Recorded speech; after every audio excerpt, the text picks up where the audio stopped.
Nouvelle vague, nouvelle vague. Ah,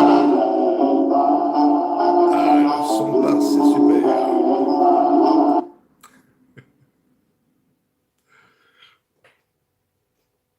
Alors, comment on fait pour tourner ça?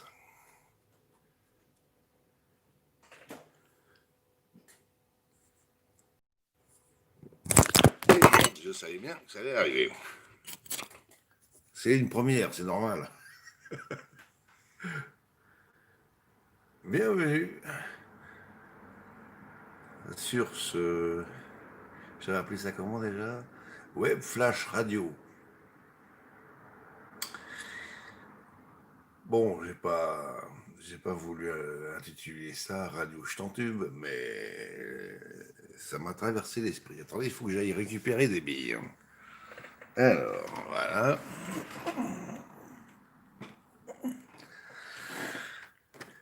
Oups. J'espère que vous aurez apprécié ce nouveau petit jingle. Bon, ceci étant fait, on va essayer de raccrocher le téléphone sans éteindre tout le bazar. Donc j'ai Et donc j'ai réussi à éteindre le téléphone.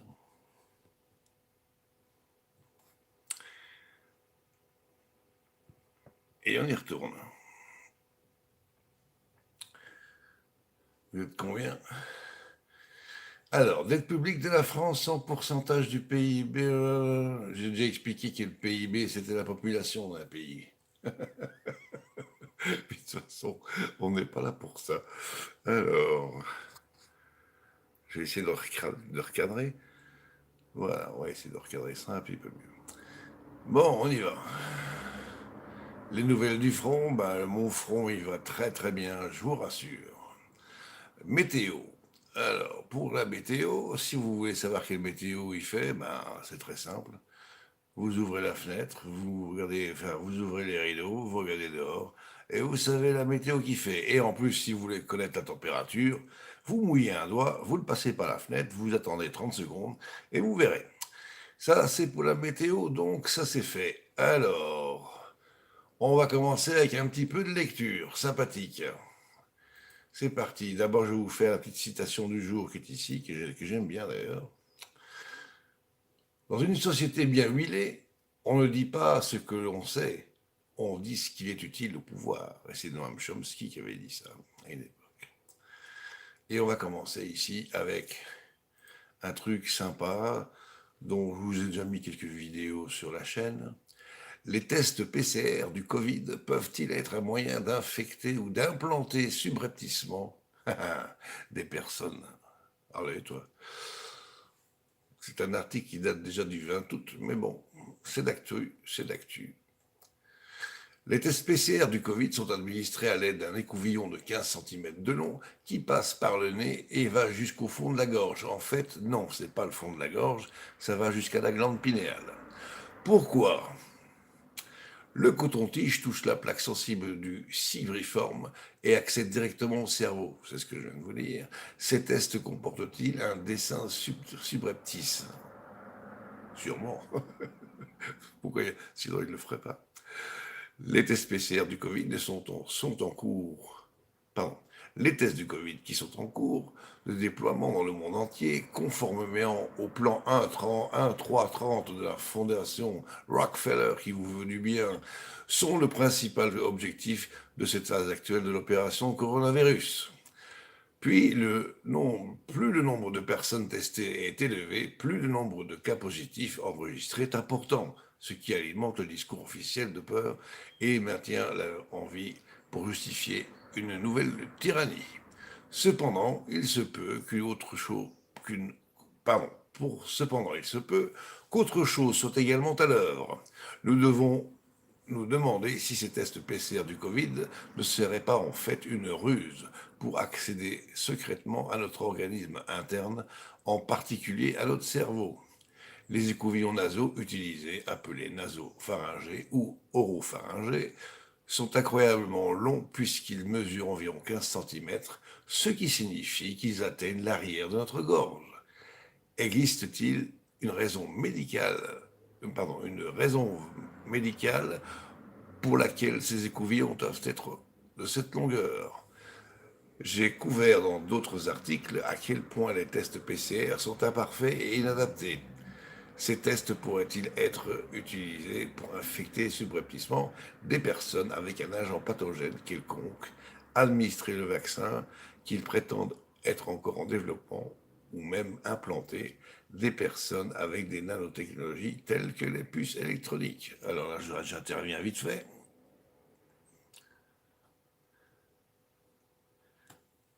Ah ben, j'y étais. Comme ils n'ont toujours pas réussi à isoler ce putain de virus, comment voulez-vous qu'ils développent un vaccin? Donc ça veut dire quoi? Ça veut dire que si on vous vaccine, enfin, si on vous vaccine, c'est pas un vaccin qu'ils vont vous inoculer, c'est c'est le fameux petit robot que je vous ai montré. C'est ça. On continue.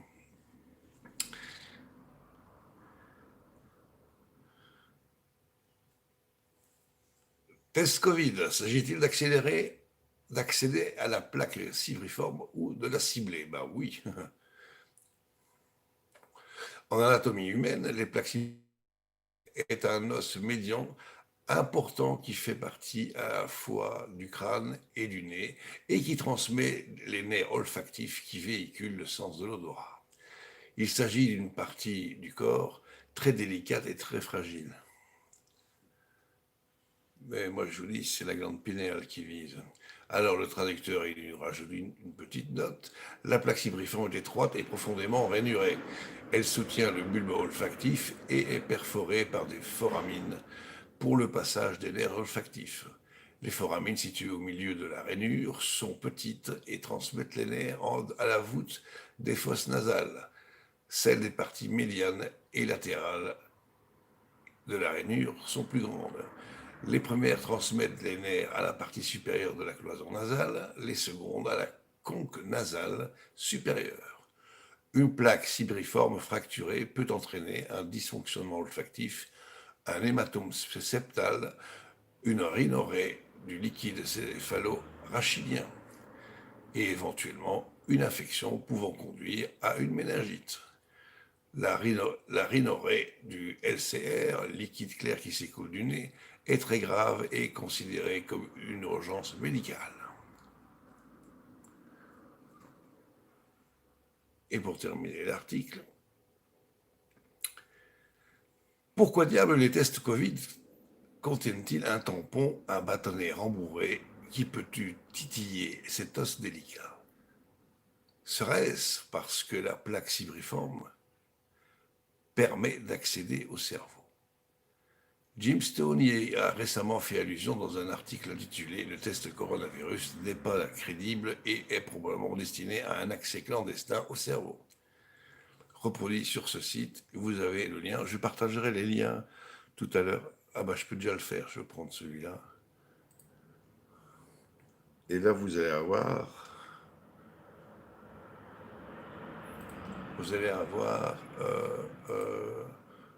toute la flopée d'articles qui sont liés à cette page, qui sont très très intéressants à lire. Problème de compte Microsoft. J'ai tous les jours des problèmes de compte Microsoft. Allez, dégage. Donc à chaque fois qu'on va arrêter un article, on va lancer un petit jingle. Nouvelle vague, nouvelle vague. Ah non, c'est pas celui-là, c'est celui-là.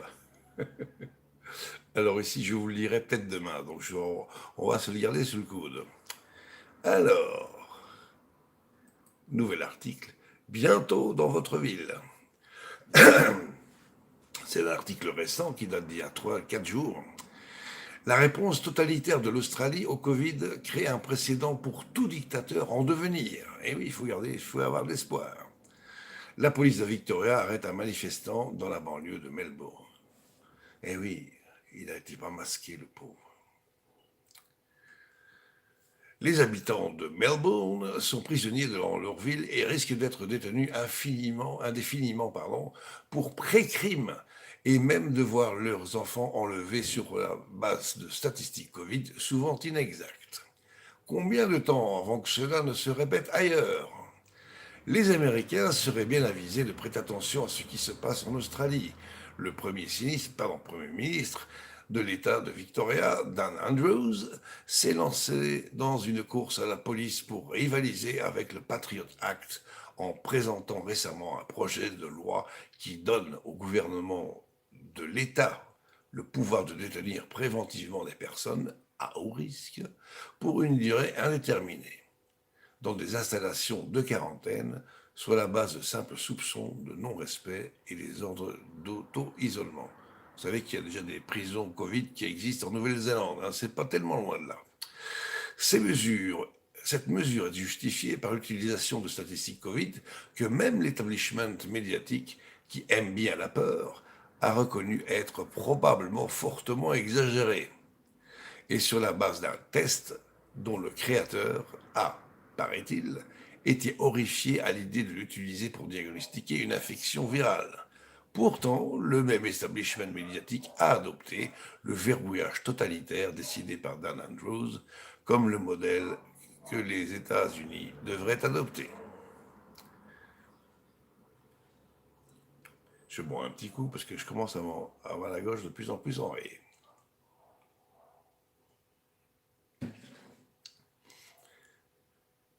Un désastre pour la démocratie.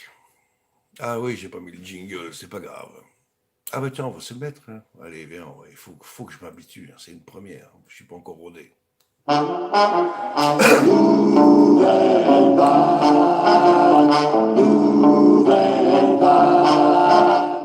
Un désastre pour la démocratie. Ressemblant plus aux méchants qu'un dessin animé d'un Dakar et politicien, c'est dur à lire, ça. Je louche. Dan Andrews a averti en début de semaine les habitants de Melbourne que les chances étaient très très faibles qu'ils puissent échapper à la ceinture d'acier que son gouvernement a construit autour de la ville. Alors que le verrouillage dans le reste de l'État se relâchait un peu jeudi, les Melbourniens, eux, sont encore soumis à une réglementation stricte et sont menacés d'une amende de 5 000 $ australiens s'ils tentent de fuir vers des climats plus favorables. Et si l'idée d'être détenu préventivement pendant des mois pour être des théoriciens de la conspiration ne dissuade pas suffisamment les résidents d'avoir des crimes de pensée, la disposition du projet de loi Omnibus, qui permet au gouvernement de retirer les enfants à leurs parents jusqu'à une durée de 30 mois. Je répète, qui permet au gouvernement de retirer les enfants à leurs parents jusqu'à une durée de 30 mois. Le fera certainement. Le projet de loi a été adopté par la Chambre basse de l'État de Victoria la semaine dernière. Eh oui.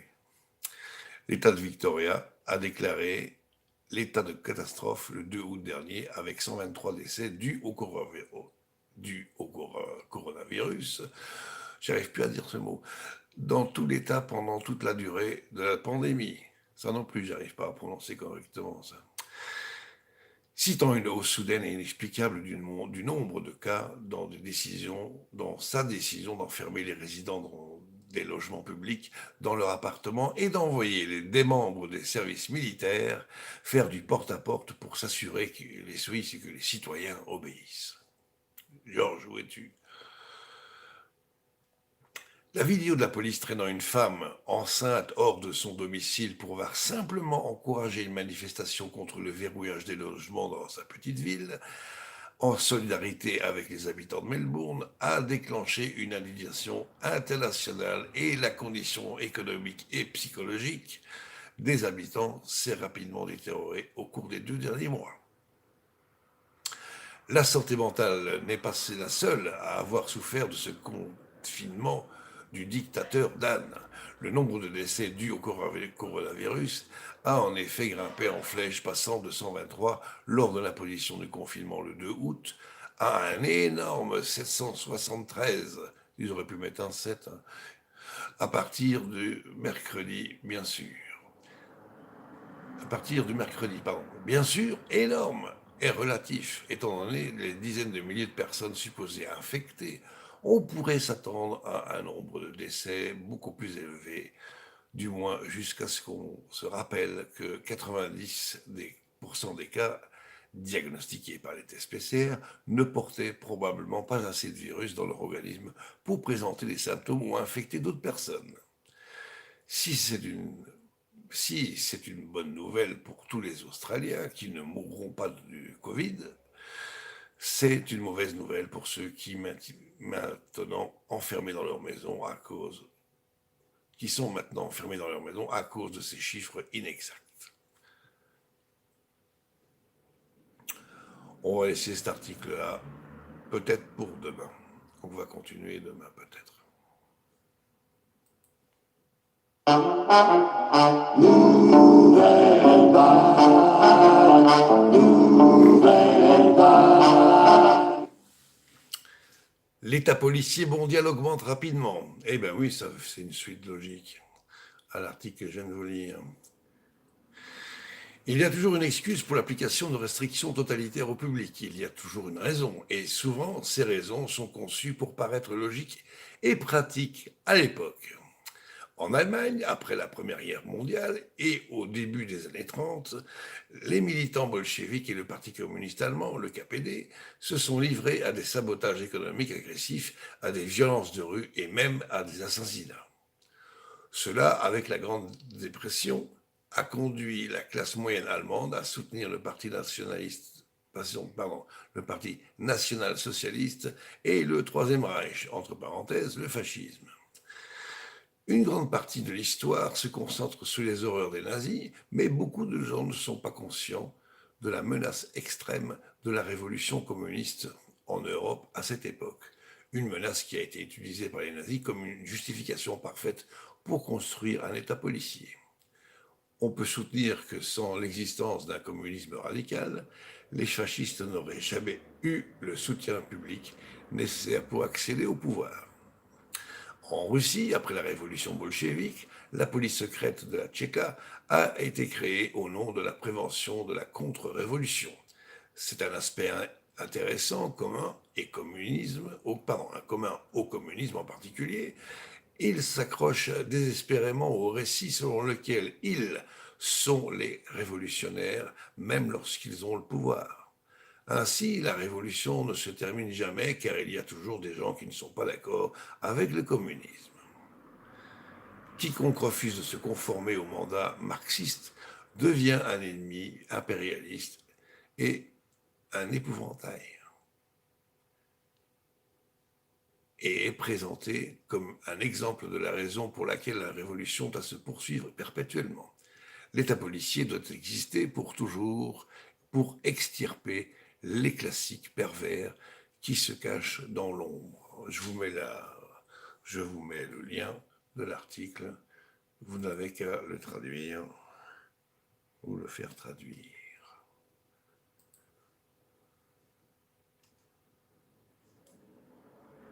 Bonjour Angie. Alors on continue.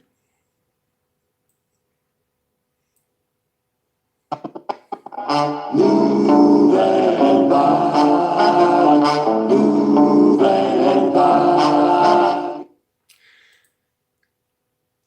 Et alors, dans la liste des personnes qui contestent et qui clament haut et fort la nocivité et la dangerosité des masques qu'on vous oblige à porter, eh bien, nous étions arrivés au professeur Perron, Christian Perron.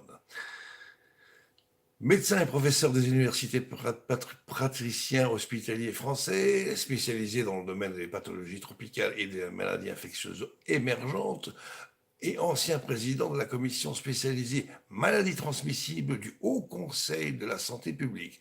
Donc c'est pas un connard ce gars-là. On le voit sur tous les plateaux, dans les bonnes émissions TV. Alors, qu'est-ce qu'il racontait? Les masques ne servent à rien, sauf pour les soignants, sauf pour les personnes qui ont des symptômes, pour leur entourage dans certaines conditions, enfin dans certaines circonstances. Même dans les endroits clos, pour moi, le masque à l'école, c'est un délire total. Alors que les gamins ne sont pas malades. Même dans les open space, ils ne savent même plus parler français, dans les espaces ouverts, dans les entreprises, on devrait dire aux gens, si vous avez des symptômes, restez chez vous. Appelez votre médecin, faites un test et on vous dépiste l'entourage, notamment les collègues au travail. Sinon, on va le porter pendant des mois jusqu'au vaccin du printemps. Ah, on a quelqu'un qui vient d'arriver. Je crois que c'est mon ami Jeannot. N'est-ce pas? On va vite jeter un œil. On va lui dire bonjour. Ah non, c'est pas ça. C'était ça. Salut Jeannot, comment tu vas? Bon, on continue. On continue la lecture. Je bois un petit coup, désolé. Enfin, je ne suis pas donné de boire un coup. Alors, 11. Ah non, je vous mets un petit jingle. Allez, un petit jingle. J'aime bien en plus. Nouvelle vague, nouvelle vague. Alors, 11. Docteur Martine Waller, médecin psychiatre et élu député de la 4e circonscription du Bas-Rhin. Elle rejoint le professeur Perron et confirme la privation de liberté car elle a voté contre la loi titrée sortie de l'état d'urgence sanitaire, mais cette loi votée avant l'été permet au gouvernement et à l'exécutif de prendre toutes les décisions qu'ils veulent sans les parlementaires. Donc ça veut dire c'est dictature totale, quoi. C'est la première fois depuis la Ve République que les parlementaires sénateurs ou députés n'ont plus le rôle fondamental à jouer d'évaluation et de contrôle du gouvernement. La démocratie aujourd'hui, elle est masquée, bâillonnée, et les parlementaires aujourd'hui ne servent à rien. Ils servent déjà à rien avant, mais c'est encore pire maintenant. Source de la vidéo. Ah oui, c'est vrai, il faut que je vous mette les sources aussi, c'est juste. Alors, on va vous sourcer ça, comme la dernière fois. Non, c'est pas celui-là, c'est celui-là. Depuis que j'ai plus qu'un écran, je suis emmerdé.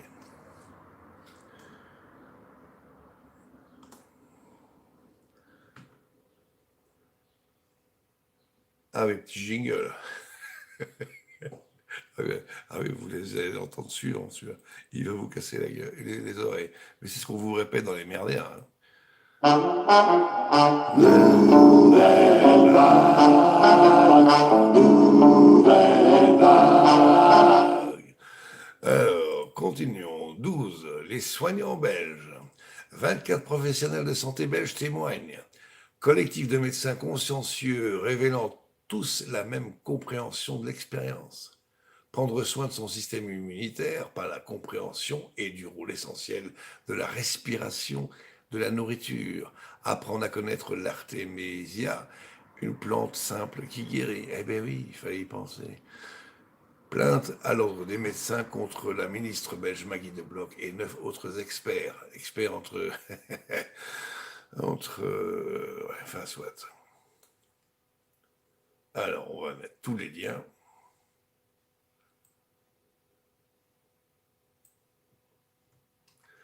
On partage ça.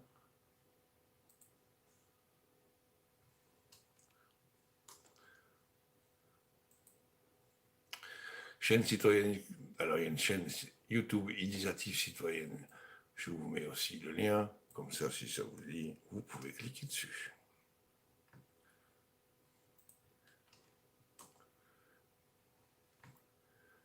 Et le dernier, site du collectif Transparence Coronavirus. Je n'ai pas été voir, mais vous le ferez à ma place.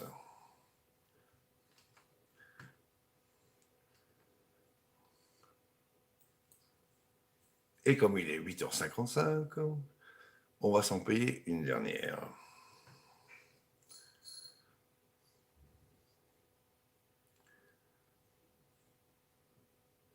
Tiens, il y a un trou. Ah, je me disais aussi. Donc, une dernière. Petit jingle. Nouvelle vague, nouvelle vague. 13. Docteur Marisa Garcia Alonso, pharmacienne spécialisée en analyse clinique et directrice d'une pharmacie et d'un laboratoire microbiologique à Madrid. Elle est spécialiste en micro-immunothérapie, en microbiote intestinal et en maladie de Lyme. Marisa Garcia Alonso a décidé de faire des tests microbiologiques sur les masques, qu'ils soient en tissu ou chirurgicaux, qui avaient été un peu ou trop utilisés, mais dans tous les cas, des masques qui avaient été portés par des personnes réelles dans des situations réelles. Le 17 juillet 2020, le masque est dangereusement contaminé selon l'infectiologue espagnol. Ben oui, ça c'est clair.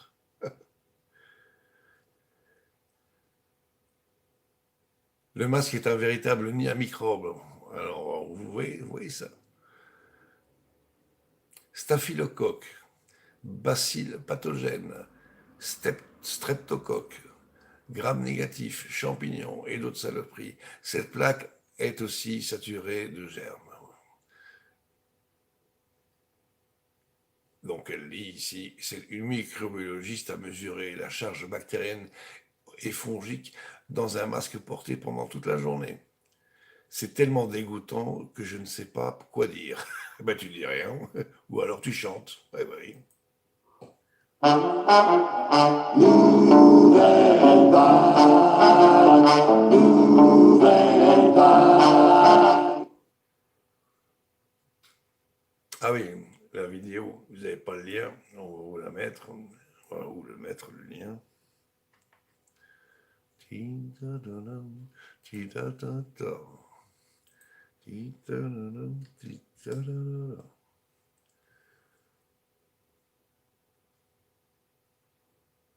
Alors, cette dernière vidéo que tu as mis, oui, c'est possible. Il y a des liens vers des articles et il y a des liens vers des vidéos. Hein, donc, alors, on s'en fait, on va se terminer celui-là pour aujourd'hui. Alors, il faudrait qu'on les enlève avec des pincettes. Donc là, on parle des fameux masques. Hein. Puis les poser dans un sac, de préférence en papier ou en tissu, pour qu'ils puissent absorber la transpiration, car les sacs en plastique favorisent la poussée de champignons. Rallonger la vie d'un masque pourrait occasionner de l'acné jusqu'aux problèmes digestifs. Plusieurs pathologies dermiques sur le visage, des patients qui ont présenté de la sinusite ou beaucoup d'autres avec des herpès sur les lèvres et des otites, des maux de gorge par infection. Et il y a diverses pathologies si nous favorisons la prolifération des bactéries rhinobuccales. Pardon. L'utilisation des masques en continu sans les changer ni les laver régulièrement peut favoriser la prolifération anormale des bactéries dans votre cavité buccale. J'ai juste l'intention de mettre tout le monde au courant. Un grand merci à Marisa Garcia Alonso, compte Instagram. Donc ici, vous cliquez dessus, vous pouvez arriver sur son compte, pour avoir pris l'initiative de faire ce test et de nous montrer ces expérimentations empiriques éclatantes. Les masques qui sont sur le marché ne font rien pour protéger les gens du virus. Ils ne sont ils ne sont pas stériles, contrairement à ceux qu'on retrouve dans les hôpitaux, et il ne faut pas les porter plus de 15 à 20 minutes, sinon ils vont se transformer en incubateurs à bactéries. Et c'est encore pire pour les masques en tissu, de véritables ramassis de bactéries parce qu'ils sont poreux. Dixit le docteur Antoine Coury, microbiologiste. Voilà, il est...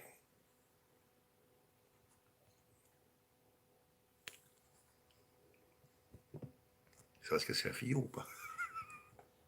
Voilà, je le savais que ça allait se passer. Le temps d'attraper.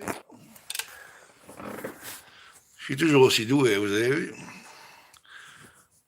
Attendez, je vais essayer de changer de support. Voilà, on va le mettre là.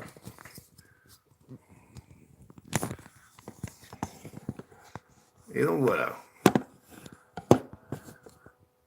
Ça tient debout, ça? Ouais, bien.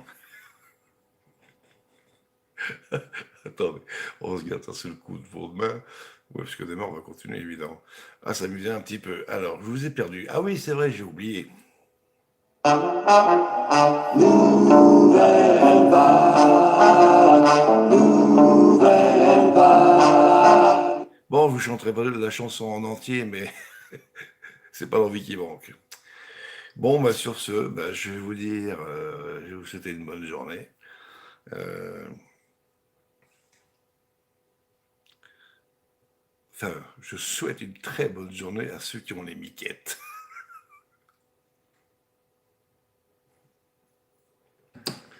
Alors, si vraiment il y avait un risque, on devrait jeter les masques en DASRI, déchets, activités de soins à risque infectieux et assimilés. Ben oui, effectivement. C'est ça le truc. C'est pour ça que j'en mets pas. Déjà. Et je m'en suis confectionné un beau avec un magnifique V. Je sais pas où je l'ai foutu. Il est peut-être déjà même à la poubelle, je sais pas. Ça sert à rien. Les Chinois et les Russes le disent depuis le mois de janvier que les masques ne servent à rien. Voilà. Donc si vous avez envie de vous rendre malade, mettez des masques. Ça c'est le conseil. Bon, bah sur ce, à demain.